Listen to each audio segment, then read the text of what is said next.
தொட வேண்டும் என்று ஆண்டவரை பிரார்த்திக்கிறோம். நமது செஷனுக்குள் போகும்னால ஒரு ஆண்டவருக்கு நன்றி சொல்லுவோம். கண்களை மூடிக்கொள்வோம், இருக்கிற இடத்தையே கண்களை மூடிக்கொள்வோம். டீ வாங்குறவங்க மட்டும் கண்களை திறந்து வாங்கிக் கொள்ளுங்கள். மற்றபடி நம்ம start the session with prayer. மகா இரக்கமும் அன்புமுள்ள எங்களுக்கு பரலோக பிதாவே, நீர் எவ்வளவு மகிமையுள்ள தேவன், மகத்துவமுள்ள தேவன், அன்புள்ள தேவன் என்பதை நாங்கள் ஒவ்வொருவரும் ஆண்டவரே ஒவ்வொரு கட்டத்திலும் அனுபவித்துக் கொண்டே இருக்கிறேன். அந்த கிருபைகளுக்காக நன்றி நன்றி நன்றிப்பா. இப்பொழுதும் ஆண்டவரே எங்கள் மகளுக்கு நீ செய்த காரியத்தை ஆண்டவரே அநாதி திட்டத்தின்படி ஆண்டவரை நாங்கள் விவரித்து சொல்வதற்காக கர்த்தாவை அழைத்து வந்திருக்கிறீர். நமக்கு நன்றி ஆண்டவரே. அதை கேட்பதற்காக ஆண்டவரே அருமையான சகோதர சகோதரிகளையும் நீர் எடுத்து அழைத்து வந்திருக்கிறீர்.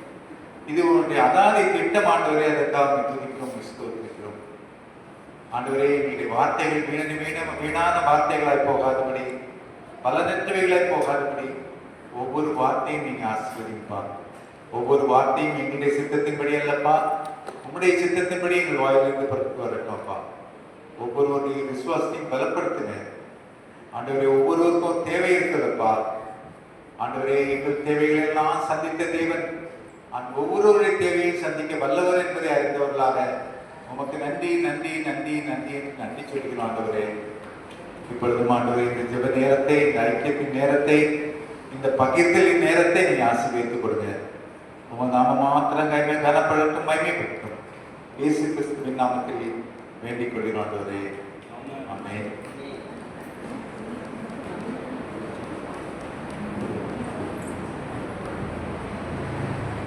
எல்லாருக்கும் காலை வணக்கம்.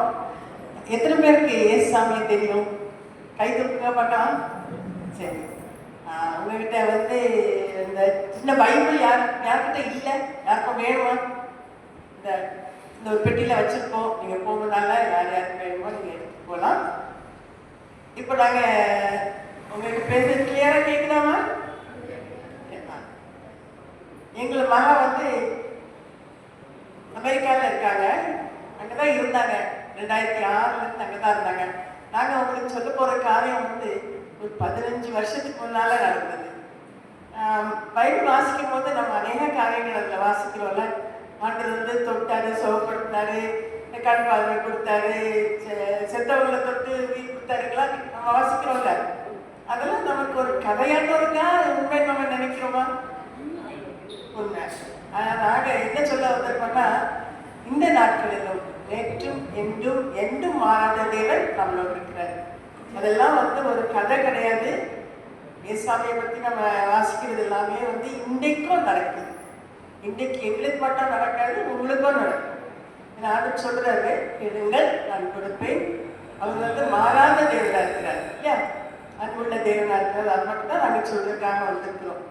எங்க மாமா அமெரிக்கா தேசத்தை பத்தி உங்களுக்கு எது தெரியுமா? தெரியுமா? என்ன தெரியும்? அது ரொம்ப தூரத்துல இருக்கு, குளிர் நாடா இருக்கும், நம்மளே கணக்கா இருக்கு. மக்கள் அங்கே இல்லை. அவங்களுடைய உடை, அவங்க பாஷை, அவங்க சாப்பாடு எல்லாமே வித்தியாசமா தான் இருக்கும். அந்த நாட்டில் எங்க மகா 2006 போய் அங்கே அவங்களும் அவங்க கணவனும் அவங்க போயிருந்தாங்க. அங்கேதான் இன்னும் இருக்காங்க. அவங்களுக்கு 2010 இந்த ஜூலை மாதத்துல கடைசி நாட்கள்ல அவங்களுக்கு சோகனம் இல்லாமல் ஆயிடுச்சு. அப்படி உடனே அவங்க ஆஸ்பத்திரிக்கு கொண்டு போகும்போது என்ன எதுன்னு டெஸ்ட் பண்ணும்போது ஒவ்வொரு வியாதியாக இருக்காங்க அவங்க பார்த்தாங்க. பார்த்துட்டு வரும்போது கடைசியில் இது ஒரு கேன்சர் வியாதி. கேன்சர்னா தெரியுமா உங்களுக்கு? புற்றுநோய்னா தெரியுமா? தெரியுமா? புற்றுநோய்ன்றது இப்போ நிறைய பேருக்கு. புற்றுநோயின் போது நமக்கு உள்ளம் கலங்குது இல்லையா? ஏன்னா அந்த புற்றுநோய்க்கு அநேக ட்ரீட்மெண்ட் இருக்கிறதே வேதனையாக இருக்கும். அந்த வியாதியே வேதனை, அது போக அந்த ட்ரீட்மெண்ட் இன்னும் அதிக வேதனையாக இருக்கும். இந்த வேதனைக்குள்ளே போகிறது காட்டிலையும் இந்த உலகத்துட்டே நம்ம போயிட்டா நல்லதுன்னு யோசிக்கிற அளவுக்கு இருக்கும். எங்கள் மகளுக்கு அப்போ 29 வயசு தான். கல்யாணம் ஆகி ஒரு 6 வருஷம் ஆயிடுச்சு. இந்த ஒரு நிலைமையில அவங்களுக்கு இந்த புற்றுநோய் வந்துருக்கும் போது ரத்தத்தில் உள்ள புற்றுநோய், அதனால அது உடல் முழுவதும் பரவறதுக்கு அதுக்கு சான்ஸ் இருக்கும் போது நாங்கள் அது செக் பண்ணி அவங்க சொல்லும் போதே கிரேட் 4 ஸ்டேஜ் 4 அப்படின்னா ரொம்ப ஒரு உச்சக்கட்டத்தில் அது உடலை பாதிச்சிருக்கு. எல்லா பக்கமும் அந்த கேன்சர் இருக்குன்னு சொல்லிட்டாங்க. இது வந்து நான் வந்து ஒரு டாக்டராக இருக்கிறதுனால எனக்கு நல்லாவே தெரியும் இது எவ்வளோ ஒரு பயங்கரமான ஒரு கட்டம். என் மகன் வந்து அநேகமாக உயிரோடு இருக்க முடியாதுன்ற ஒரு நிலைமையில எனக்கு தெரியும். இது இப்போ ஸ்டேஜ் 4 கிரேட் 4 தான் ரொம்ப சீரியஸான ஒரு நிலைமை. இந்த ஒரு கட்டத்தில் என்னாச்சு, நாங்கள் இந்தியாவில் இருந்தோம், அவங்க அங்கே இருந்தாங்க. கேள்விப்பட்டோடனே நான் அங்கே போனேன். என் மகளுக்கு பார்த்தீங்கன்னா உச்சத்தலையிலேருந்து உள்ள கால எல்லா பாகமும் அவங்களுக்கு வந்து அஃபெக்ட் ஆகிடுச்சு. இப்போது ஒரு பாகம் நமக்கு அஃபெக்ட் ஆகிட்டாலும் நமக்கு தெரிஞ்ச எவ்வளோ வேலையாக இருக்குது. எல்லாமே அஃபெக்ட் ஆகிடுச்சுன்னா பாருங்கள், அவங்களுடைய லங்ஸில் வந்து நிறைய நீர் கொண்டு மூச்சு விட முடியாமல் இருந்தது. அதை எடுக்க வேண்டிய ஒரு நிலைமை இருந்தது. இப்படியாக பார்த்தீங்கன்னா ரொம்ப வேதனைன்னா ஒரு அளவுக்கு மீறி வேதனை. ஆனால் என்னன்னா ஆண்டவருடைய இறக்கமும் கிருபையை நாங்கள் பார்க்க முடியும். அந்த ஊரில் பாருங்க, நம்ம ஊராட்டம் மருத்துவ இதெல்லாம் கிடையாது. நம்ம ஒரு ஆஸ்பத்திரி போனோம், நம்ம பார்க்கணும் கிடையாது. அங்கே இன்சூரன்ஸ் இருந்தால் தான் ஆஸ்பத்திரியில் ட்ரீட்மெண்ட் எடுக்க முடியும். அந்த இன்சூரன்ஸ்லாம் ஆர்டர் கொடுத்தாங்க. எங்கள் மகன் இன்சூரன்ஸ் வச்சுருந்தாங்க. ஆஸ்பத்திரிக்கு போகும்போது வந்து அந்த ஆஸ்பத்திரியில் கேன்சருக்கு ட்ரீட்மெண்ட் அவைலபிளாக இருந்துச்சு. இப்படியாக ஒவ்வொரு கட்டமும் நம்ம பார்க்கும்போது அவங்களுடைய இறக்கத்தை தான் நம்ம பார்க்க முடியுது. நமக்கு அலையாக கஷ்டங்கள் வரும்போது நம்ம தேவன் வந்து நமக்கு ஒரு நாள் வர சொல்லலை, உலகத்தில் உங்களுக்கு கஷ்டம் இருக்காதுன்னு சொல்லலை. ஒவ்வொரு கஷ்டம் வரும்போது அவர் நம்மளோடு வந்து நம்மளை தூக்கி எடுக்கிற தேவனாக இருக்கிறார், நம்மளை விடுவிக்கிற தேவனாக இருக்கிறார். அதனால நாங்கள் அதை ரொம்ப கண்டோம். எங்களுக்கு வந்து அநேகர் வந்து எங்களுக்கு தெரியாத மக்களே வந்து எங்களுக்கு வந்து ஜெபிப்பாங்க, எங்களை உற்சாகப்படுத்துவாங்க, வேத வசனங்களை சொல்லி எங்களை வந்து தைரியப்படுத்துவாங்க. அதில் வந்து முதலாவது நாங்கள் கேள்விப்படும் போது எனக்கு வந்து ஒரே ஒரு இதுதான், என் கர்த்தர் எங்களோடு இருக்கிறார், என் கர்த்தர் நடத்துவார். இதுதான் என்னுடைய கேன்சர் வியாதியில் பாருங்க, அந்த ட்ரீட்மெண்ட்டில் முடியெல்லாம் போட்டோம். நீங்கள் பார்த்துருக்கீங்களா? அப்படின்னா எல்லா முடியும் போயிடும். அவங்க அங்கே வந்து சொல்கிறாங்க, என் மகாட்ட இந்த மாதிரி ட்ரீட்மெண்ட் தொடங்க போகிறோம், உங்களுக்கு உங்கள் தலைமுடி புருவம் எல்லாமே போயிடும் அப்படின்னு. இப்போ என் மகன் ஒரு சின்ன ஜெபம் தான் ஆண்டுட்டு கேட்டிருக்காங்க, ஆண்டரே முடியை காப்பாற்றுக்கேன். ஆண்டரை செய்வாரா? ஒரு சின்ன ஜெபத்தை கூட கர்த்தர் வந்து புறக்கணிக்கிறது இல்லை. அதனால அந்த கடைசி வரைக்கும் ஆண்டவர் வந்து அந்த முடியை காப்பாற்றினார். நாங்கள் வந்து கொஞ்சம் படங்கள் கொஞ்சம் இதெல்லாம் வச்சுருப்போம். நீங்கள் யார் யாருக்கு இன்ட்ரெஸ்ட் இருக்கோ நீங்கள் வந்து கடைசியில் வந்து பாருங்கள். அப்புறம் இப்படியாக நாங்கள் பார்க்கும்போது கர்த்தர் வந்து என்ன பண்ணாருன்னா, எங்களுக்கு வந்து அவங்களுக்கு ஒவ்வொரு பாகமும் அவங்களுக்கு அஃபெக்ட் ஆக ஆரம்பிச்சிச்சு. அவங்களுக்கு வந்து பயங்கர வயிற்று வலி வந்து அவங்க சொன்னாங்க, அவங்களுடைய கர்ப்பப்பை, அவங்களுடைய முட்டைப்பை எல்லாமே அஃபெக்ட் ஆகிருக்கு, ஆப்ரேஷன் பண்ணணும்னாங்க. ஜெபிக்கும் போது எந்த ஆண்டர் கேட்பாரா? ஆமாம், நாங்கள் வந்து உலகம் முழுக்க தெரிந்த சொந்தக்காரங்க, ஃப்ரெண்ட்ஸு, சர்ச்சஸ் எல்லார்ட்டையும் சொல்லிட்டு மாநில சொல்லலைங்க, எல்லாரும் ஜெபிச்சாங்க. அடுத்து அந்த ஜெபத்தை கேட்டு பாருங்க. அந்த சர்ஜரிக்கு வந்து அவங்க ஸ்கேன்லாம் எடுத்து நாளைக்கு பண்ணணும்னு நினைக்கும் போது 10 நாள் ஸ்கேன் எடுக்கும்போது அது எல்லாமே ஒன்றும் இல்லை, எல்லாமே நல்லா நார்மல் ஆகிட்டு இருக்காங்க. அல்லேலூயா. இப்படியாக ஒவ்வொரு கட்டமாக நாங்கள் தாண்டி வந்தோம். முதலாவது இந்த முட்டைப்பை கர்ப்பப்பை இதாகிடுச்சு. அடுத்தாப்புல வந்து பார்த்தீங்கன்னா அவங்களுக்கு வந்து இந்த பெருங்குடலில் பயங்கரமான ஒரு வியாதி. இந்த கேன்சர் மக்களுக்கு வரும், அதுக்கு ஒன்றுமே செய்ய முடியாது. அப்படியாக 2010 கிறிஸ்மஸ் அன்னைக்கு நாங்கள் ஐசியூவில் இருக்கிறோம். வீடு ஊசல் ஆடிட்டு இருக்கு. டாக்டர்ஸ் நிறைய இருந்தாங்க. அது கர்த்தருடைய கிருபை. டாக்டர்ஸ் இருந்தாங்க, மருந்து மாத்திரை இருந்துச்சு, வசதிகள் இருந்துச்சு. வேதனை அதே தானே பாருங்க, எங்கே இருந்தாலும் வேதனை தானே. அந்த மாதிரி வேதனைப்பட்டு இருக்கும்போது அதுலேயும் கர்த்தர் இறக்கமாக தூக்கி எடுத்தார். ஜனவரி அன்னைக்கு வீட்டுக்கு டிஸ்சார்ஜ் ஆகி போகிறோம். நாங்கள் வந்து ஆண்டுக்கிறோம், ரொம்ப நன்றி சொன்னோம். அப்பா நடந்து வந்துட்டோம், இனிமேல் என்ன அடுத்தாத்த நல்ல கலர் அடைய வேண்டியதானேன்ட்டு யோசிக்கும் போது என் மகா வந்து கண்ணில் எனக்கு எதோ பண்ணுது, சுற்றுது, எதோ அப்படி வட்டமாக சுற்றுது. அவங்க வந்து சின்ன கிளாஸ்ல இருந்து கண்ணாடி போடுவாங்க. ஸோ சரி பவர் மாதிரி இருப்பாருக்கும் அப்படின்னு செக் பண்ண போனால் அந்த கண் டாக்டர் சொல்கிறாங்க, அப்படியே உள்ளே வந்து கண்ணுக்குள்ளே தீப்பிடிச்சு எரிடாப்புல எரியுது, கண் பார்வை அதிகமாக போயிடும். ஆனால் இந்த வியாதி வந்து நாங்கள் பார்த்ததே இல்லை. இந்த வியாதி இது அவ்வளோ வேறான ஒரு வியாதி, எல்லாருக்கும் வராது. இதுக்கு வந்து ஒரே ஒரு மருந்து தான் இருக்குது, அதுவும் இந்த ஊரில் கிடைக்க மாட்டது தெரியாதுன்னு அவர் சொல்லிட்டாரு. நான் பாருங்க கர்த்தருடைய பெரிய கிருபை. அந்த ஒரே ஒரு வார்த்தை கிடச்சிது. அது கொடுத்து 2 நாள் கழிச்சு வாங்க, நாங்கள் ஒன்றும் கேரண்டி பண்ண முடியாதுன்னாங்க. பார்க்கும்போது அவங்க சொன்னாங்க, இந்த காட்டு தீ எதிராப்பில் எரிஞ்சுது, அதை எல்லாம் அமர்ந்துட்டுனாங்க. பேசலாம் இப்படியாக பாருங்க, ஒவ்வொரு கட்டத்தையும் எங்களை வந்து தாண்டி படும்போது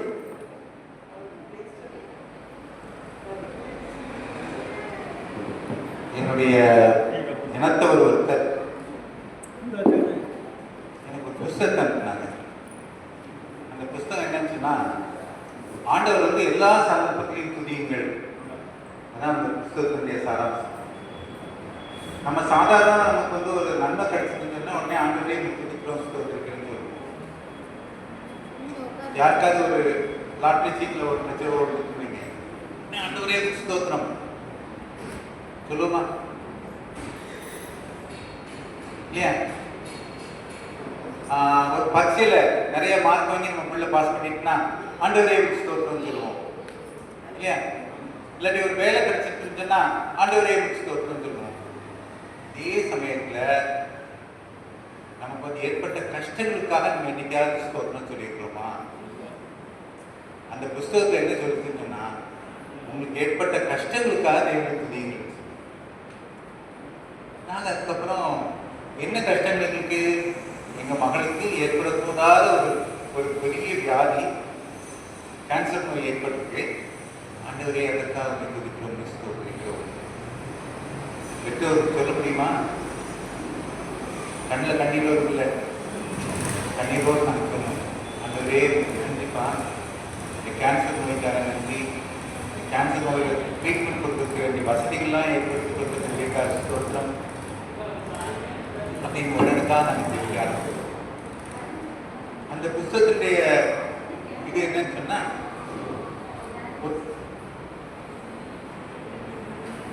ஒருத்தரை பிடிச்சி அங்க ஜெயில போட்டுறாங்க. அதை வாரியர், அவர் வந்து சண்டை போடுற வீரர், அவர் வந்து போர் வீரர் வந்து எதிரி இடத்துல போய் விழுந்துட்டாங்க வைங்க, அவங்களை பிடிச்சி ஜெயில போட்டு ரொம்ப தொந்தரவு பண்ணுவாங்க, ரொம்ப டார்ச்சர் பண்ணுவாங்க. அந்த மாதிரி ஒரு கஷ்டத்துல இருக்கிறவரு அவர் படிச்சுக்கிட்ட பாடாங்க, ஆண்டவரே இந்த கஷ்டத்துக்காக உங்களுக்கு துதிக்கிறோம் சொல்லி துதிக்க ஆரம்பிச்சிருவே. ஆண்டவர் அவரை அந்த ஆர்மி கேம்ப்லேயே ஒரு ப்ரீஸ்டா மாற்றி அவரை தூக்கி எடுத்துட்டார். அதே மாதிரி தேவன் வந்து எங்கள் இந்த கேன்சர் வியாதிக்காக ஆண்டவரே துதிக்கிறோம்னு சொன்ன உடனே அந்த ட்ரீட்மெண்ட்லாம் முடிச்சு டெஸ்ட் பண்ணி பார்க்கும்போது அநேகருக்கு சொல்லுவாங்க, உங்களுக்கு எல்லாம் போயிடுது, ஆனால் ஒரு இடங்களில் சில இடங்களில் மட்டும் இருக்க அந்த வியாதி, அதை நாங்கள் போக்குறதுக்கு நீங்கள் இன்னொரு ட்ரீட்மெண்ட் எடுக்கணும். இப்போ நீங்கள் 20 நாள் ட்ரீட்மெண்ட் எடுத்துருக்கீங்க, இன்னொரு 20 நாள் எடுக்கணும், 10 நாள் எடுக்கணும் அப்படின்னு சொல்லுவாங்க. அந்த மாதிரி சொல்லாமல் எங்கள் மகளுக்கு முற்றிலுமாக வியாதி போய்விட்டது என்று சொன்னாங்க. ஆனால் இதுக்கு முன்னால் நாங்கள் செஞ்சது என்னன்னா, அந்த வியாதிக்காக ஆண்டவரை துதிக்க ஆரம்பித்தோம். நம்ம வந்து எல்லா சந்தர்ப்பத்திலும் எல்லா காரியத்துக்காகவும், நன்மைக்காக மட்டுமல்ல தீமைக்காகவும், ஆண்டவருடைய கையில் ஆகப்பட்ட கஷ்டங்கள் கைகளில் நம்ம இருக்கும்போது நமக்கு ஏற்பட்ட கஷ்டங்களுக்காகவும் ஆண்டவர் யோகுக்கு தான் செஞ்சார். கஷ்டப்பட்டார், கஷ்டத்திலே இருந்தார். அப்போ அவர் ஆண்டவர் குறிச்சிட்டு, ஆண்டவர் மகிமைப்படுத்திட்டு, ஆண்டவருக்கு விரோதமாக ஒரு வார்த்தை கூட சொல்வதற்கு துணியாமல் பேசி வந்தார்.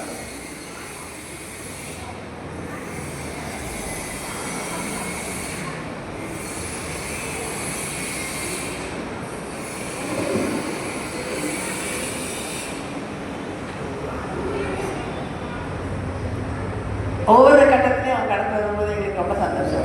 அவ்வளோதான், இவன் நல்லா வேலை நடைய வேண்டியதான் நினைக்கும் போது என் மாடிக்கு வந்து கட்டாத்தில் லங்ஸ் அப்படின்னு அவனுக்கு மூச்சுட முடியாத ஒரு நிலை வந்துச்சு. அதுலேயும் பாருங்க கட்டது எனக்குமா தூக்கி விட்டார். ஜெபத்தை கேட்கிற தேவன் இருக்கிறாரு. அதே எங்கள் சேர்ந்து ஜெபிக்கும் போது பெரிய காரியம் நடக்கும். அதனால் ஆலயம் நம்ம இந்த மாதிரி கூடுற இடத்துலையோ நம்ம வந்து எல்லாரும் ஜெபிக்கும் போது பெரிய பெரிய நன்மைகள் நடக்குது. ஆனால் நீங்கள் நினச்சி பாருங்க, அந்த ஊரில் எங்களுக்கு சொந்தக்காரங்க கிடையாது, நம்ம கட்டோர் சபையெல்லாம் அங்கே இல்லை. அப்போது நமக்கு ஆண்டவர் நமக்கு பேசுவாரா? எப்படி பேசுவார்? நீங்கள் ஆச்சரியப்படுவீங்க. எங்களுக்கு தெரியாத ஆட்கள் வந்து எங்களுக்கு வந்து சில காரியங்களை சொல்லுவாங்க. ஆண்டவர் சொல்லியிருக்கிறாங்க, ஒரு தடவை என் மகளை வந்து அப்படியே நாங்கள் ஸ்கேனுக்காக பெட்லேயே அப்படியே இழுத்துட்டு போகும்போது அங்கே இருக்க ஒரு நர்ஸ் வந்தாங்க. அவங்க நாங்கள் அடிக்கடி அவங்கள பார்க்கறதெல்லாம் இல்லை, அவங்க பார்க்கவும் முடியாது.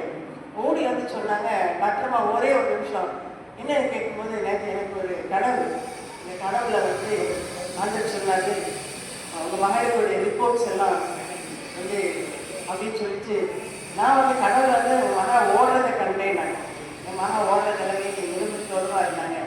அப்போ அவங்க மாதிரி நான் ஒரு கனவு கண்டேன். அந்த ஆண்டவர் சொன்னாரு எல்லா ரிப்போர்ட்டும் மோசமாக இருக்க போதுன்னாங்க. சும்மாவே நாங்கள் வந்து போயிருக்கிறோம், இனி எல்லா ரிப்போர்ட்டும் மோசமாக இருக்கணும் ஆகிட்டு இருக்கோம். அந்த நேரத்தில் வந்து அவங்க சொன்னாங்க, அர்த்தத்தை சொன்னாங்க. அர்த்தம் சொன்னாரு, நீங்கள் ரிப்போர்ட்ஸை பார்க்கக்கூடாதா, ரிப்போர்ட்டுக்கு பின்னாடி இருக்க தேவனை பார்க்கணும். தேவன் அவ்வளோ பெரிய தேவன், நீங்கள் அவரை பார்க்கணுமான்னு சொன்னாங்க. அல்லையா? நம்மளுடைய கஷ்டங்கள் இருக்குது, நம்மளுடைய விளையங்கள் இருக்குது, பிரச்சனைகள் இருக்குது, நம்ம அதை தான் பார்க்கணும். ஆனால் நமக்கு பின்னால் இருக்க தேவனை நம்ம பார்க்கணும். அவர் தான் நமக்கு எல்லாவற்றையும் செய்து முடிக்கிறது. ஆனால் நாங்கள் வந்து அதனால் இந்த ரிப்போர்ட்ஸ் வரும்போது நாங்கள் ஒன்றுமே கவலைப்படலை.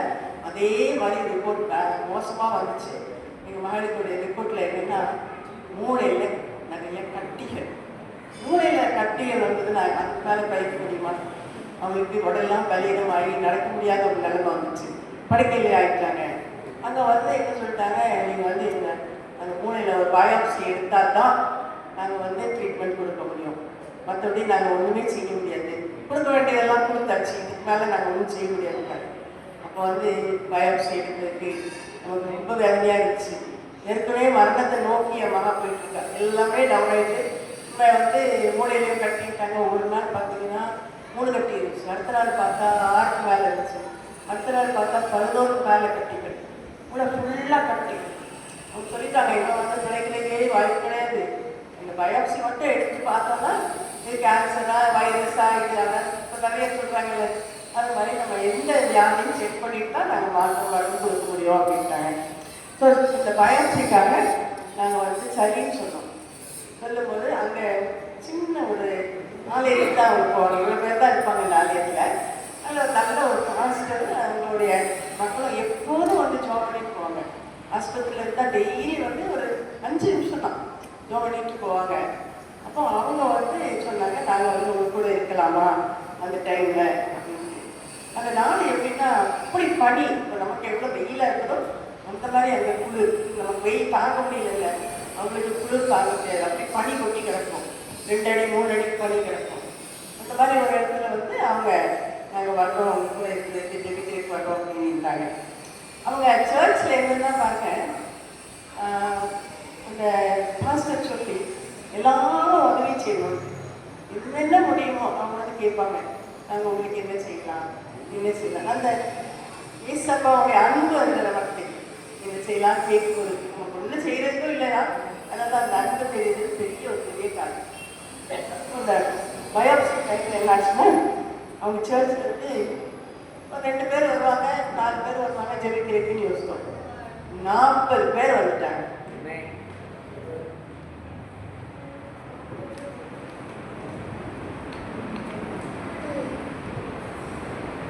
எதிர்பார்க்காத அளவுக்கு 40 பேர் வந்துட்டாங்க. வந்துட்டு அந்த பாஸ்டர் சொல்றாரு, ஐயா இந்த மாதிரி நாங்கள் வந்து ஜெபிக்க எங்கேயுமே போனதில்லை, இதுதான் ஃபர்ஸ்ட் டைம். அங்கே வந்து இமெயிலில் தான் அந்த கால் கொடுத்துருவாங்க, இந்த மாதிரி இன்னைக்கு நம்ம சர்ச்சில் வந்து எல்லாரும் போய் தீபிகாவுக்கு பயாப்சி நடந்த போது பெற்றோர் வந்து வெளிநாட்டில் இருந்து வந்திருக்காங்க, அவங்களுக்கு யாரும் வந்து கிடையாது, நம்ம உறுதுணையாக பக்கத்தில் போய் இருப்போம், அதுக்காக நீங்கள் வாங்கினாங்க. அந்த 40 பேர் வந்ததுனால நாங்கள் ஹாஸ்பிட்டலில் உள்ள உட்கார முடியல. அந்த ஹாஸ்பிட்டலுக்குள்ளே ஒரு நல்ல சிற்றாலயம் இருக்குது, அந்த சிற்றாலயத்துக்கு தான் நாங்கள் போய் எல்லாருமா சேர்த்து ஆசைப்பட்டோம். அந்த சிற்றாலயம் எப்படிப்பட்ட இடம் சொன்னால் யார் வேணாலும் எப்போ வேணாலும் போய் தெரிவிட்டு போகலாம். நாங்கள் வந்து அந்த சிற்றாலயத்தில் வந்து தீபிகா கஷ்டப்படும் போது, வழியில் கஷ்டப்படும் போது, ஒவ்வொரு புது ட்ரீட்மெண்ட்டாக கொடுக்கும்போது, ஒவ்வொரு புது வியாதியாக கண்டுபிடிக்கும் போது அந்த ஆலயத்துக்கு தான் போய் நாங்கள் அழுவோம். அடுத்து இந்த ஆல்டர் துணி பார்த்தீங்களா, ஆல்டரில் ஒரு துணி போட்டுருப்பாங்க இல்லையா, அந்த துணியை வந்து நாங்கள் போய் நான் பிடிச்சிட்டு அப்படியே அழுவு. எதுக்கு ஆண்டவரே, அந்த பெரும்பாலுள்ள ஸ்திரீ வந்து உடைய வஸ்திரத்தின் தொங்கலையாகலும் நான் பிடித்தால் எனக்கு சுகமாக நினச்சி பிடிச்சாடல அதே விசுவாசத்தோடு நான் பிடிச்சிக்கிறேன் ராஜா அப்படின்னு இப்படிலாம் அந்த விசுவாசத்தை ஆண்டவர்களுக்கு அர்ப்பிக்கப்பட்டாங்க. ஒவ்வொரு தடவையும் நாங்கள் போய் அழைச்சிட்டு வரும்போது எங்களுக்கு ஆறுதல் கிடைக்கும், தேர்தல் கிடைக்கும், விடுதலை கிடைக்கும்னு நான் நினைக்கல. ஆண்டவரான பெரிய விடுதலை தந்தார். அந்த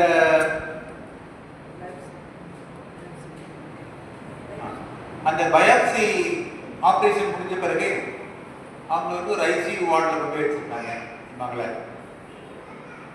நாங்கள் காலமாக சுமார் விடைக்காலம் ஒரு 1 மணி 2 மணிக்கு போல போய் பார்க்க போனோம். போய் பார்த்தா கை கால் கிடக்குது. அந்த பயாப்சி போகும்போதே கால் வந்து அசைக்க முடியாமல் அசைவு இழந்துட்டுன்னு சொல்லி சொன்னாங்க. இந்த ஆப்ரேஷன் முடிஞ்ச பிறகு நாங்கள் பார்க்கும்போது கை கால் எதுவுமே அசைவு இல்லை. அப்போ எங்களுக்கு பார்க்க தாங்க முடியல. ஏன்னா ஒரு முதுகில் சொல்லணும்னா கூட கை இல்லாமல் நம்ம சொல்ல முடியாது. அந்த மாதிரி ஒரு நிர்பந்தமான நிலைமையில எங்கள் மகள் இருந்தார்கள்.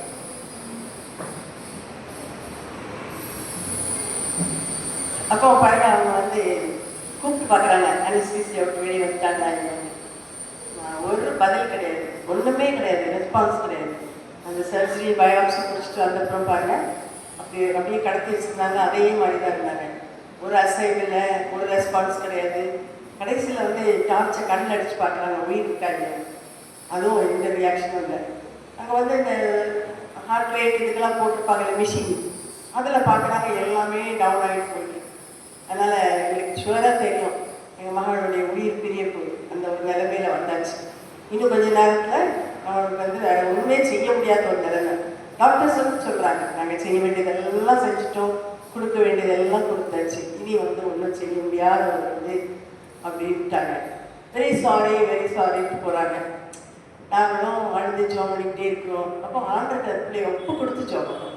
ஆண்டவரே, இத்தனை 9 மாசமா ரொம்ப பாடாக பத்தியாச்சு. எங்கள் மகன் வந்து அப்படியே எலும்பு தோலும் ஆகி ஒரு ஐஸ் கட்டி நம்ம வச்சோம்னா கொஞ்சம் நேரம் கழிச்சு ஐஸ் கட்டி தனியாக மாறி போயிடும் இல்லையா, அந்த மாதிரி கம்ப்ளீட்டாக வெளிச்சாச்சு. எலும்பு தோல் தான். படுக்கையில் அவன் கிடந்தா அவன் கிடக்குனால பெட்ஷீட் கிடக்கான்னு தெரியும் அந்த அளவுக்கு.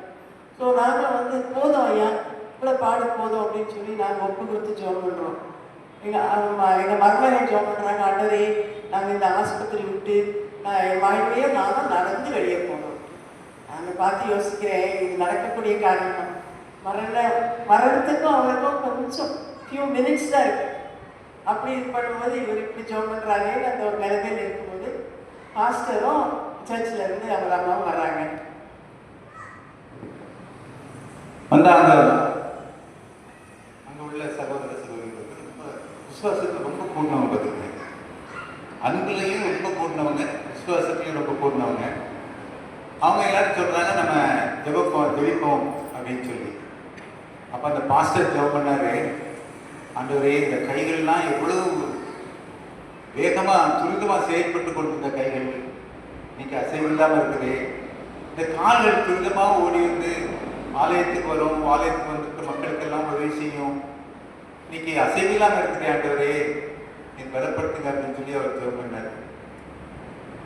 அந்த சகோதரியும் பாரத்தோடு ஜெபம் பண்ணாங்க.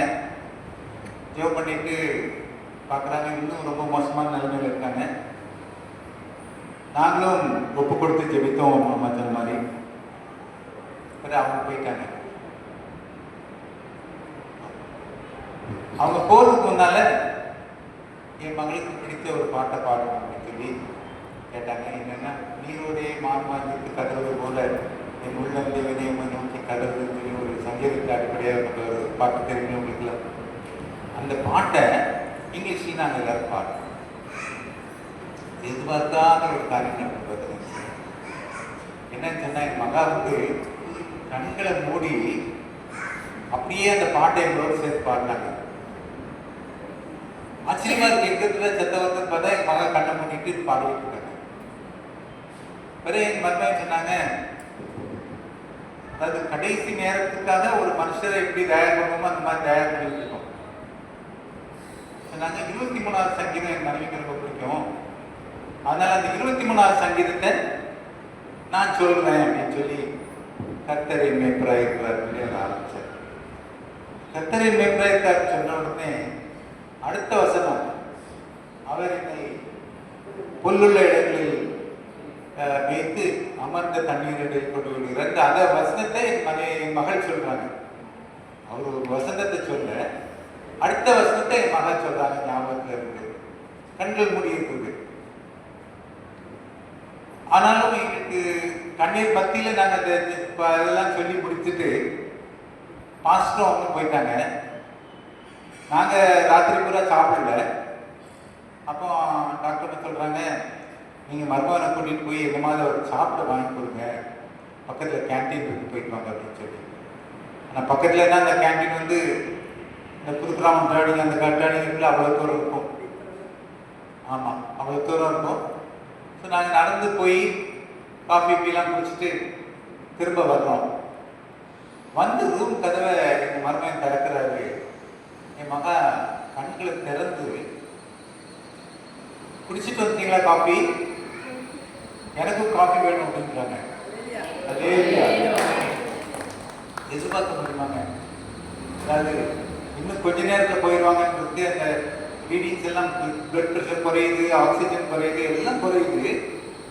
அந்த சமயத்தில் அந்த மாதிரி வார்த்தைகள் வருது. சொன்ன உடனே நான் ஓடி போய் அந்த ஸ்டாஃப்ட்ட போய் கேட்டேன், கொடுக்கலாமா காஃபி கேட்குறாங்க, கொடுக்கலாமா? ஓ கொடுக்கலாமே அப்படின்னாங்க. உடனே அவங்க ஒரு காஃபி எடுத்துட்டு வந்து குடிங்கன்னு சொன்ன உடனே ஒரு 2 படம் குடிச்சிருப்பாங்க. அப்போ பார்த்தீங்கன்னா நான் டாக்டர் இருக்கிறதுனால பார்க்குறேன், கழுத்துக்கு மேலே உயிர் இருக்கு, கழுத்துக்கு கீழே உயிரே இல்லை. கையாசையில, காலாசையில, உடம்பசையில, ஆனால் கண்ணு மட்டும் திறக்குது, வாய் மட்டும் பேசுது. இப்படியா இருக்க நிலைமையில நான் அங்கே ஒரு ஸ்டூல் இருந்துச்சு பெட் பக்கத்தில் உட்காந்து ஆண்டர்கிட்ட போராடி நான் அழைச்சி ஜெபிச்சுட்ருக்கேன். ஆண்டரே, லாசரஸ் ஆண்டர் கூப்பிட்டார்ல கல்லறையில் இருக்கு, லாசரஸ் எப்படி வெளியே வந்தார்? நடந்து வந்தார். அதே நேரத்தில் ஜெயரசோடைய மகளை வந்து ஆண்டர் சுத்தப்படுத்தினார்ல, அது எந்திரிச்சு நடந்தது. இப்படியாக ஆண்டர் வந்து யார் யாருக்கெல்லாம் உயிர் பிச்சை கொடுத்தாரோ அவங்களாம் புதுசாக எந்திரிச்சு நடந்தாங்க. இது பண்ணாங்க. என் மகனுக்கு கழுத்து கீழே ஒன்றுமே இல்லையே, அண்டரே அப்படின்னு நான் ஆண்டர்கிட்ட போராடி சொல்லிட்டு இருக்கேன். அப்போ எனக்கு வந்து அது வந்து இந்த வராதத்தில் அழுதா இல்லை. அப்போ ஆண்டர் சொல்கிறார்ல, நான் உன்னை காண்கிற தேவன் என்று சொல்கிறார் இல்லையா. அப்போ அவளுக்கு வந்து ஆண்டரே தெரியாது, தெரியாத ஒரு மகளுக்கே ஆண்டர் சொல்கிறார், நான் ஒரு தேவன், நான் உன்னை ஆசிரியப்பேன்.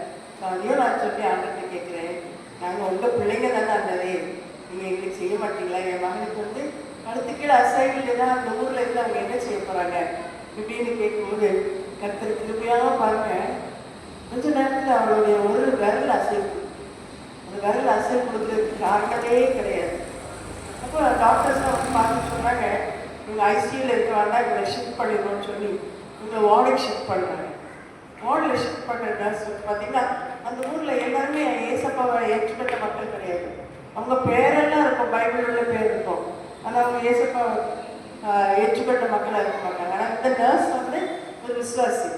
அங்கே கொண்டு போன உடனே அவங்க சொல்கிறாங்க, பிலிப்பியன்ஸ் வந்து அந்த 1வது அதிகாரத்தில் பிலிப்பியன்ஸில் 6வது வசனம், ஆண்டர் தொடங்குறத ஆண்டர் முடிப்பார் என்று சொன்னாங்க. ஸோ இந்த ஒரு சின்ன விரல் தான் இருந்துச்சு. ஒரு நொடிக்கு ஒரு நொடி பார்த்தீங்கன்னா ஒவ்வொரு விரலும் அசைய ஆரம்பிச்சுது. விலையமான அந்த நிலைமையில ஆண்டர் வந்து ஒவ்வொரு காரியத்தையுமே ஆண்டர் செய்ய ஆரம்பிச்சாரு. கொஞ்சம் ஒரு அடுத்த நாள் பார்த்தீங்கன்னா கை லேசாக அசையும். என் மகா உடனே விட்டு கையை சேர்ப்பிச்சு, ஏசப்பாவும் நமக்கு ஸ்தோத்திரம் ஸ்தோத்திரம், வர்றவங்க எல்லாருக்கும் வந்து அவங்க வந்து சாட்சி சொல்லுவாங்க, ஆண்டவர் எனக்கு இது செய்திருக்கிறார் பார்த்தீங்கன்னா கொஞ்ச நாளில் அவங்க கை பலப்பட்டு வந்துச்சு. உடனே அவங்க சொன்னாங்க ஃபிசியோதெரப்பி, நீங்கள்லாம் கேள்விப்பட்டிருக்கீங்கல்ல, ஃபிசியோதெரப்பி பலப்படுத்துறதுக்காக அசைப்பாங்கல்ல கை காலெல்லாம், அந்த மாதிரி ஃபிசியோதெரப்பி கொடுப்போம்னு சொல்லி செஞ்சாங்க. ஃபிசியோதெரப்பி கொடுத்தாலுமே வந்து அவங்களால நிற்க முடியல, கால் லேசாக தான் பலப்பட்டு இருந்துச்சு, உட்கார முடியாது. உட்கார வச்சா ஒரு 3 மாதம் பேபி எப்படி விடும் அந்த மாதிரி விழுறாங்க. ஒரு 30 வயசு ஒரு அம்மா வந்து அவங்க உட்கார முடியலன்னா என்ன செய்ய முடியும்? இந்த நிலைமையிலே பாருங்க, ஆண்டவர் ஒவ்வொரு நாளாக ஒவ்வொரு எலும்பும் ஒவ்வொரு சதையும் பலப்படுத்தி அவங்களுக்கு ஒரு 2 நிமிஷம் உட்கார்ந்து ஆண்டவர் திரும்ப செய்கிறார். அடுத்த நாள் இன்னும் கொஞ்சம் நேரம் உட்கார்ந்து திரும்ப செய்கிறார். உட்கார முடியுது. உடனே அங்கே சொன்னாங்க வீல் சேரில் அவங்க உட்கார வச்சு நாங்கள் உங்களுக்கு சொல்லித்தரோம் எப்படி உட்காருன்னு. அங்கெல்லாம் நம்ம குடும்பங்கள் கிடையாது, எல்லாருக்கும் கூட இருந்து செய்ய முடியாது. தனியாக தான் எல்லாம் செய்யறதுன்னு சொல்லி கொடுப்பாங்க. ஸோ அவங்களுக்கு வீல் சேரை சொல்லி கொடுத்துருந்தாங்க. வீல் சேரில் இருக்கும்போது ஒரு நாள் அவங்களுக்கு இந்த இன்சூரன்ஸ் கையெழுத்து போடணும். உங்களுக்குலாம் தெரியல, ஃபார்மில் கையெழுத்து போடணும்னா. ஸோ அதுக்கு வந்து ஒரு பெரிய ரிஜிஸ்டர் கொண்டாந்து இதில் கையெழுத்து போடுதுனாங்க. ஆனால் அவங்களுக்கு அந்த மூளையில் கட்டி இருக்கிறதுனால அவங்களுக்கு கையெழுத்துனா என்னன்னே விளங்கலை. ஏபிசி எல்லாம் கம்ப்ளீட்டாக மறந்துட்டாங்க. அவங்க கம்ப்யூட்டர்ஸில் வந்து எம்சிஏ படித்தவங்க அழுதுட்டு அப்படி சொல்கிறாங்க, அம்மா நானும் எல்கேஜியும் ஒன்றா தான் கற்றுப்பாங்க, எனக்கு ஒன்றுமே எழுத தெரியல, வாசிக்க தெரியல, ஒரு பிடிகாரத்தில் டைம் பார்க்க தெரியாது, 1 2 3 தெரியாது, ஏபிசி தெரியாது. இந்த மாதிரி ஒரு தலைமையில் இருக்கும்போது ஒரே அழுகை. ஏன்னா பாருங்க, ஆண்டவருடைய சுத்த கிருபை. ஒரு 10 நாளைக்குள்ளே அது எல்லாவற்றும் ஆண்டு மறுபடியும் கொடுத்தாங்க. அவங்க அழகாக எழுதவும் முடிஞ்சது. இந்த மாதிரி ஒரு நேரத்தில் அவங்க வீல் சேர்ல இருக்காங்க, நடக்கலை, நிற்க முடியலன்னா ஒரு நர்ஸ் வந்து சொன்னாங்க, ஒரு ட்ரை பண்ணுங்க, நிற்க ட்ரை பண்ணுங்க, நான் அவங்களை பிடிச்சிக்கிறேன் அப்படின்னு. அப்போ இவங்க சொல்கிறாங்க, நான் நிறைய தடவை விழுந்துட்டேன், நான் இந்த ட்ரை பண்ண போகிறதில்ல, எனக்கு முடியாது. அப்போ அவங்க சொல்கிறாங்க, நான் உங்கள் கையை பிடிச்சிக்கிறேன், தைரியமாக எழுந்திரிங்க. இப்போ ஏசப்பா அவங்க சொல்கிறாங்க, தீபிகா அவங்கள நம்பினா அவங்க உங்களை நிற்க வைப்பாங்க, என்னை நம்பி நான் அவங்களை நடக்க வைப்பேன். அல்லையா? ஸோ தீபிகா சொல்கிறாங்க, ஏசப்பா நான் உங்களை நம்புறேன்ட்டு. அவங்க மாட்டீங்க, ஒரு 2 செகண்ட் நின்றுட்டாங்க. அதுக்கப்புறம் 5 செகண்ட் இப்படி டக்கு டக்கு டக்குன்னு நிற்க ஆரம்பிச்சிட்டாங்க. நிற்க ஆரம்பிச்சப்பறம் அவங்க சொன்னாங்க, வாக்கர் கொடுப்போம், எங்களுக்கு வீல் சேர் வேண்டான்னு வாக்கர் கொடுத்தா அந்த ஒரு கால் விளங்க ஆரம்பிச்சு, ரைட்டில் லெஃப்ட் லெக் வந்து அசைவே இருக்காது. இந்த மாதிரி நேரத்தில் வந்து அந்த அந்த வாக்கர் வச்சு அவங்க நடக்க ஆரம்பித்தாங்க. அங்கெல்லாம் ஹாஸ்பிட்டலில் ரொம்ப நாள் வைக்க மாட்டாங்க, டக்கு டக்கு டிஸ்சார்ஜ் பண்ணிடுவாங்க. டிஸ்சார்ஜ் பண்ணி நீங்கள் போய் வீட்டில் போய் நீங்கள் வேலை நடைங்க இவ்வளோதான் அப்படின்ட்டாங்க. இந்த மாதிரி ஒரு நேரத்தில் வந்து சரி நாங்கள் வீட்டுக்கு கிளம்பும்போது எங்கள் மகன் கேட்குறாங்க, நம்ம ஒரு எம்ஆர்ஐ எடுக்கணும், நாங்கள் ரிப்பீட் எம்ஆர்ஐ, அந்த கட்டிலாம் எப்படி இருக்குன்னு பார்க்கணும் இல்லையா. அப்போ ரிப்பீட் எம்ஆர்ஐ எடுக்கணும். எனக்கு ஒரே பயம். ஒவ்வொரு இதுவும் சொன்னாப்புல இப்படியே மோசமாக இருக்கும். இந்த ரிப்போர்ட்டில் என்ன வரணும்னு கலங்கி நிற்கும்போது ஆண்டவர் கொடுத்த வசனம் என்னன்னா, 56ஆம் சங்கீதத்தை 3ஆம் வசனம் இருக்கு இல்லையா, நான் பயப்படுற நேரத்தில் நான் உங்களை நம்புவேன். ஸோ அந்த வசனத்தை எடுத்து ஆண்டவர் கொடுத்தார். இப்படி ஆண்டவர் வசனத்தை கொடுப்பார். எனக்கு கூட அவ்வளோ தெரியாது பைபிள, அவர் தான் வசனத்தை கொடுப்பார். இப்படி ஜோம் பண்ணிட்டு இருக்கும்போது அந்த எம்ஆர்ஐ எடுக்கிறாங்க. அந்த ரிப்போர்ட்டில் என்ன வந்துருக்குதுன்னா, அந்த கட்டிகள் எல்லாம் அப்படியே காணாமல் போயிட்டு வந்துச்சு. இல்லையா, ஒரு ஆப்ரேஷன் பண்ண முடியாது, அவ்வளோ கட்டிகள். ஆனால் பாரு, கர்த்தர் வந்து எல்லாத்தையும் எடுத்து போடுறது வல்ல தேவனாக இருக்கிறார். இப்படி வந்து என் மகளை டிஸ்சார்ஜ் பண்ணும்போது அவங்க கேட்குறாங்க டாக்டர்ஸ்க்கு, டாக்டர் எப்படி எந்திரிச்சு நடந்தேன், எப்படி இந்த கட்டிலாம் டிஸப்பியர் ஆச்சு, அப்படி என்ன வியாதி, நீங்கள் என்ன ட்ரீட்மெண்ட் கொடுத்தீங்க அப்படின்னு கேட்கும்போது அவங்க சொல்கிறாங்க, ஒன்றும் இல்லை, உங்கள் ஜெபம் தான், நீங்கள் உங்கள் ஜெபத்தை கண்டினியூ பண்ணுங்க அப்படி. நம்ம பாட்டுக்கு வீட்டுக்கு வந்தப்பறம் பார்த்தீங்கன்னா அடுத்த காலம் ஆண்டவர் பெறப்பட்டுருந்தாங்க. அதுக்கப்புறம் வாக்கர் இல்லாமல் நடக்க ஆரம்பித்தாங்க. அதுக்கப்புறம் எல்லாரும் போல நடக்க ஆரம்பித்தாங்க, எல்லா வேலையும் செய்ய ஆரம்பித்தாங்க. இப்போ பார்த்தீங்கன்னா ஆண்டவர் அவங்களுக்கு ஒரு பெயிண்டிங் வரைஞ்சி பெயிண்ட் பண்ணுவாங்க இல்லையா, இந்த பெயிண்டிங் டேலண்ட் வந்து அழகழகான ஓவியங்கள் அவங்க வரைகிறாங்க. இப்போ இது நடந்து வந்து 2011 நடந்துச்சு. மார்ச் 8ஆம் தேதி அந்த அற்புதம் நடந்துச்சு. இன்னைக்கு வரைக்கும் பை காட்ஸ் கிரேஸ் அவங்க நல்லா இருக்காங்க, பலன் அடைகிறாங்க. ஒரு வருஷமும் அவங்க வர்றாங்க, இந்தியாவுக்கு வந்து அநேக இடங்களில் சாட்சி சொல்கிறாங்க, அநேக ஆலயங்களில் போய் சாட்சி சொல்கிறாங்க, பைபிள் குரூப்ஸில் சொல்கிறாங்க. யார் யார் கூப்பிட்றாங்களோ அவங்களும் வந்து சொல்லிட்டு போகிறாங்க, அவங்க காமிச்சிட்டு போகிறாங்க. எங்கிட்ட கொஞ்சம் தான் நாங்கள் ஃபோட்டோலாம் அந்த இடத்துல எடுக்கிறாங்க நிலைமையே இல்லை. கண்ணீரோடு இருக்கும்போது நமக்கு அந்த ஃபோட்டோலாம் எடுக்கணும், இப்படி ஒரு முடிவு வரணும் எங்களுக்கு தெரியாது. இப்போ நாங்கள் இந்தியாவுக்கு வந்துட்டோம் பாருங்க. இந்தியாவுக்கு வந்தோடனே எங்கள் சொந்தத்தில் ஒரு பாஸ்டர் அவர் சொல்கிறாரு, இவ்வளோ பெரிய காரியங்களை நீங்கள் செய்ததை உங்களுக்கு நீங்கள் வைக்கக்கூடாது, கண்டிப்பாக நீங்கள் வந்து எல்லாத்துக்கும் சொல்லி ஆண்டவரை மகிமைப்படுத்தணும். ஏன்னா டாக்டர் தான், அதனால் இறக்கிட்டுலாம் பேசி பழக்கம் கிடையாதுன்னு நான் அவங்க சொன்னாங்க. கர்த்தர் செய்த காரியத்தை அநேகத்தை சொல்லி ஆண்டவரை மகிமைப்படுத்தணும். அதுக்காக தான் இன்றைக்கும் நாங்கள் இங்கே வந்திருக்கோம். நாங்கள் வந்து உங்களுக்கு என்ன சொல்ல வந்திருக்கோம்னா, அதே தேவன் இன்னைக்கு இருக்கிறார். எங்களுக்கு செய்த தேவனே தான் இன்றைக்கும் இருக்கிறார். எங்களுக்கு செய்த தேவன் உங்களுக்கும் செய்தார். இப்போ வந்து உங்களுக்கு என்ன உங்கள் கவலை, என்ன உங்கள் வேதனை, என்ன உங்கள் கஷ்டம் எனக்கு தெரியல. ஆனால் உங்களுக்கு நீங்கள் தாராளமாக ஆண்டவர்கிட்ட கேட்கலாம். ஆண்டவர்கிட்ட கேட்கும்போது ஆண்டவர் கண்டிப்பாக உங்களுக்கு பெரிய காரியங்களை செய்வார். என்ன அதே நேரத்தில் வந்து ஒரு வசனம் இருக்குல்ல, taste and see that the lord is குட்னா, ஆண்டவர் ருசித்து பாருங்கன்னு இருக்குது இல்லையா? நாங்கள் ருசித்து பார்த்துருக்கோம், வீட்டாக சொல்கிறோம், நீங்கள் ஆண்டவர் ருசித்து பாருங்க. பெரிய காரியங்க உங்கள் வாழ்க்கையில் இனியும் நடக்கணும். நாங்கள் பாஸ்டரையா சொன்னதுலேருந்து நாங்கள் இதான் ஜெபம் பண்ணிட்டு இருக்கோம். ஆண்டவரே, அங்கே வந்திருக்க மக்கள் நீங்கள் அழைச்சிட்டு வாங்க, அவங்களுக்கு பெரிய அற்புதங்கள் நடக்கணும். உங்கள் வாழ்க்கையில் பெரிய பெரிய அற்புதங்கள் நடக்கிறதுக்காக ஆண்டவர் ஆயத்தமாக இருக்கார். நீங்கள் கேளுங்க, உங்களுக்கு ஆண்டவர் செய்வார். எங்களுக்கு செய்த தேவன் பட்சபாதம் உள்ள தேவன் கிடையாது. எங்களுக்கு செய்த தேவன் அதே தேவன் இன்னைக்கும் இருக்காது. அவருக்கு வல்லமை உண்டு, இறக்கம் உண்டு, அன்பு உண்டு. கரெக்டா? அதனால அது உங்களுக்கும் செய்வார். அதனால தான் இன்னைக்கு நீங்கள் இங்கே இருக்கீங்க. பை சான்ஸ் யாரும் வரல, நாங்களும் பை சான்ஸ் வரல. ஐயா கேட்டு எத்தனையோ வருஷம் ஆயிட்டு ஐயா எங்களை கூப்பிட்டு.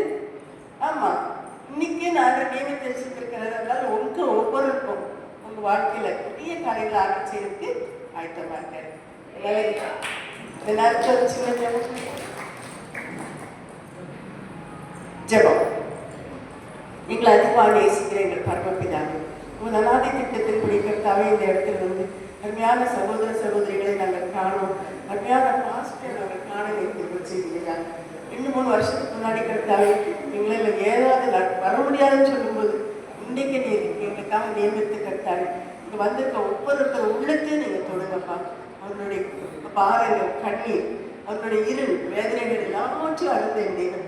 கருத்தாவே அவர்களுக்கு எங்கெங்க சுகம் வேணுமோ, எங்கெங்க பலம் வேணுமோ அற்புதங்களை செய்த தெய்வம் நீரப்பா. இன்னமும் செய்வீரப்பா. கூடாத காரியம் ஒன்றுமில்லை நாங்கள் விசுவாசிக்கிறோம்ப்பா. ஆமாண்டவே, உம்மிடத்தில் வரும்போது கர்த்தாவே நீர் யாரையும் தள்ளிவிட மாட்டீங்கப்பா. கர்த்தாவே யாரையும் உங்கள் கருத்துக்குள் கொடுக்கிறோம். நிறைவாக நீர் ஆசிரியர் பாதுகாத்துக் கொள்ளுப்பா. இயேசு கிறிஸ்து நாமத்தில் கெஞ்சி கொண்டாடுகிறோம் பரமபிதாவே. ஆமென்.